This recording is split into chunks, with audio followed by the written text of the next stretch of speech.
নমস্কার বন্ধুরা, Manas kitchen and blog 245 চ্যানেলে তোমাদের অনেকখানি স্বাগত জানাই। আবারও চলে এসেছি নতুন আরেকটা রেসিপি নিয়ে। আশা করছি তোমরা সকলে ভালো আছো, আমিও ভালো আছি।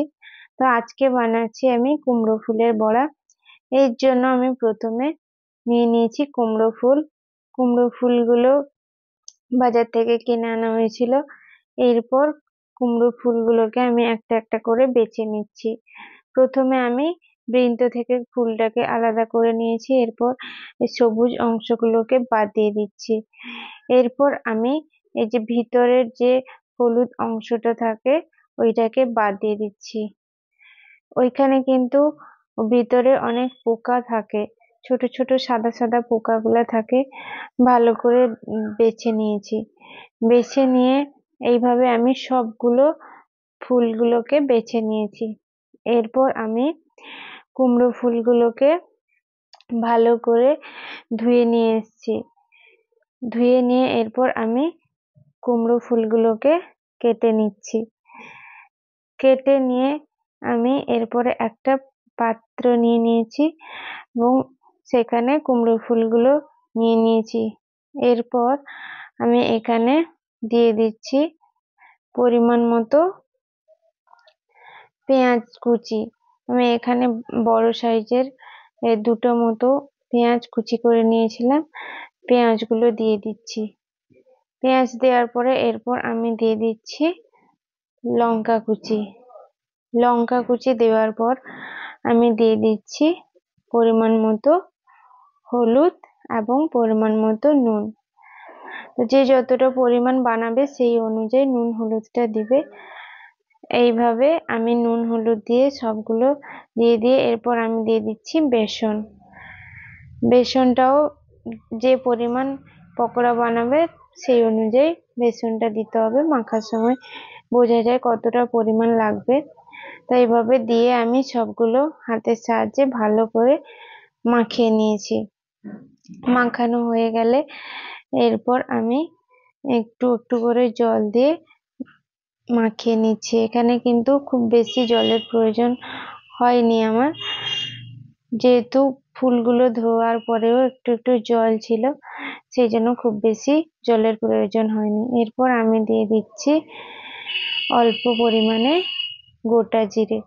গোটা জিরেটা দিয়ে এবার আবারও সবগুলো মাখিয়ে নিয়েছি। এরপর আমি চলে এসেছি গ্যাসে, কড়াই বসিয়ে দিয়েছি। কড়াই বসিয়ে আমি দিয়ে দিচ্ছি সাদা তেল। সাদা তেল দিয়ে এরপর তেলটা গরম করে নিচ্ছি। গরম করে নিয়ে আমি একে একে সব বড়াগুলোকে দিয়ে দিচ্ছি।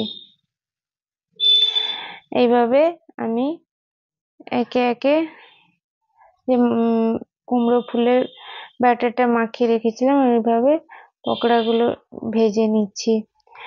তো একে একে দিয়ে একটু হাতের সাহায্যে ছড়িয়ে নিয়ে এরপর আমি খুন্তি দিয়ে উল্টে দিচ্ছি।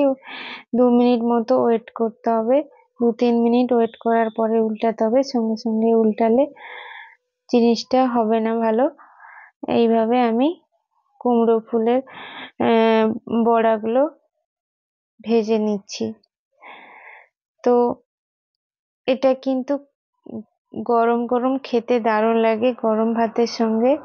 এইভাবে যদি গরম গরম কুমড়ো ফুলের বড়া বানানো যায় তাহলে কিন্তু দারুণ লাগে খেতে। তো এইভাবে আমি পকোড়াটা বানিয়েছিলাম বা বড়াটা বানিয়েছিলাম। তো কেমন হয়েছে অবশ্যই কমেন্ট করে জানাবে। যদি ভালো লাগে অবশ্যই লাইক করবে। তো আবারও দেখা হবে নতুন কোনো রেসিপির সাথে। এইভাবে কিন্তু পকোড়াগুলো আমি সবগুলো তৈরি করে নিয়েছিলাম।